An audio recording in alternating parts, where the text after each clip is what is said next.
대장동 땅 개발, 여러분은, 우리 시청자 여러분께서는 이거 칭찬해줘야 할 일이라고 보십니까?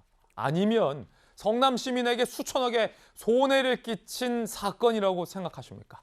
이재명 지사와 검찰의 시각이 오늘 판이하게 다릅니다. 첫 번째 주제 공개하겠습니다.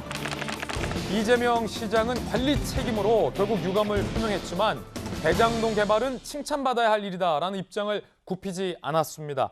유동규 씨의 구속과 관련해서 이재명 후보의 이야기 한번 들어보겠습니다. 성남시가 돈 한 푼 들이지 않고 5,503억 원의 개발 이익을 환수했습니다. 특혜를 준 것이 아니라 특혜를 회수한 겁니다. 이게 제가 사과할 일이 아니라 저는 칭찬받아야 될 일이라고 확신합니다. 사업 설계 때부터 비리에 오염됐을 가능성이 없습니다. 최소한 제가 성남시 공무원을 지휘하는 상태에서는 아직까지 드러난 비리는 없는 것 같습니다. 하지만 검찰은 유동규 씨의 구속영장에 이 대장동 사업가 설계로 성남 시민에게 수천억 원의 손해를 끼쳤다라고 기재되어 있는 사실을 오늘 동아일보 등을 비롯한 조간신문들이 보도하고 있습니다. 함께 보시죠. 자, 지금 검찰의 시각입니다.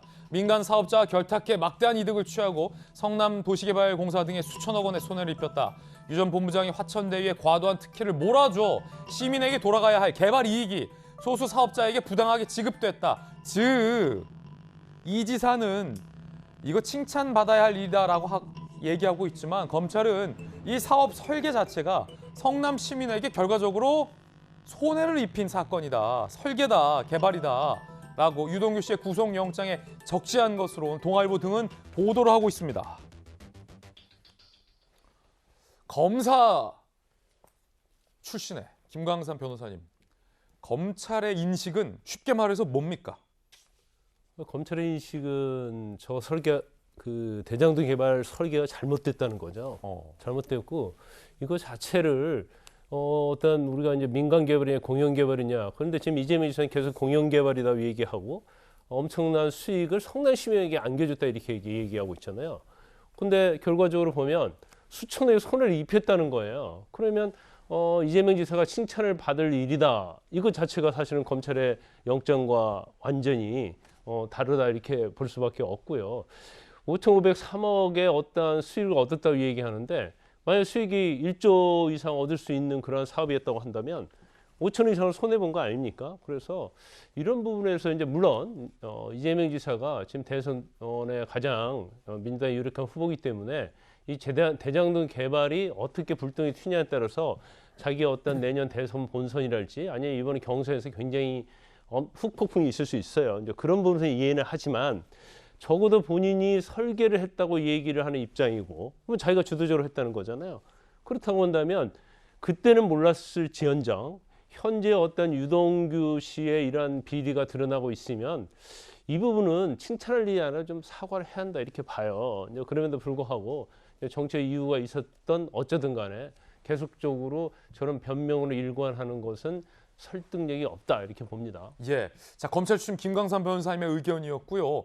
전재수 의원님, 이재명 지사의 주장은 내가 아니었으면 민간으로 이익이 더 돌아갈 뻔했다 무슨 소리냐라는 건데 검찰은 그건 알겠는데 이 설계 때문에 성남 시민에게 돌아가야 할 개발 이익이 부당하게 소수에게 지급됐다. 이거 손해를 끼친 사건이다라고 검찰은 영장에 기재하잖아요. 이 검찰의 이 내용에 대해서 어떻게 생각하십니까? 일단은 검찰의 구속영장 청구 내용에 이제 적시가 되어 있는 것이고 저게 이제 나중에 이제 재판이 열리게 되면 이제 공소장에 일부 포함되고 또 추가 수사를 통해서 사실관계들이 이제 적시가 될 겁니다. 그래서 이제 재판을 통해서 조금 더 실체가 좀 드러나야 될 것 같다는 말씀을 먼저 드리고요. 네. 조금 전에 이제 경향신문에서 가지에서부터 시작해서 뿌리까지 그 실체가 드러나면 아마 이게 대선판을 크게 흔드는 그런 사건이 될 것이다 이렇게 이제 보도를 했습니다만 저도 그럴 거라고 봅니다. 검찰이 이제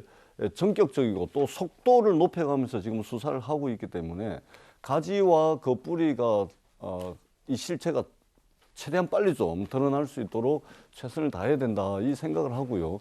기본적으로 이재명 지사가 이 대장동 사업을 설계를 한 것은 기본적으로 100% 이 개발 이익이 부동산 민간업자들, 부동산 특권 카르텔에게 다 돌아가야 될 것을 부족할 수는 있어도 또는 한계는 있을 수 있어도 어떻든 성남시가 돈 한 푼 10원짜리 하나 들이지 않고 5,500억을 환수했다는 것을 설계했다는 것을 이제 계속해서 강조해서 설명을 드리고 있고, 그 다음에 제가 이제 누누이 말씀을 드리지만 부산의 이 해운대 LCT 이 비유를 제가 많이 듭니다.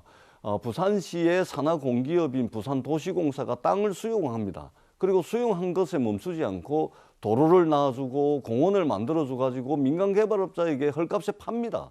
팔아가지고 이 민간개발업자가 고도 제한 해운대는 60m인데 이걸 411m까지 올려가지고 무려 1조 원이 넘는 이익을 챙겨갑니다. LCT보다는 그렇습니다. 성남이 잘한 거다.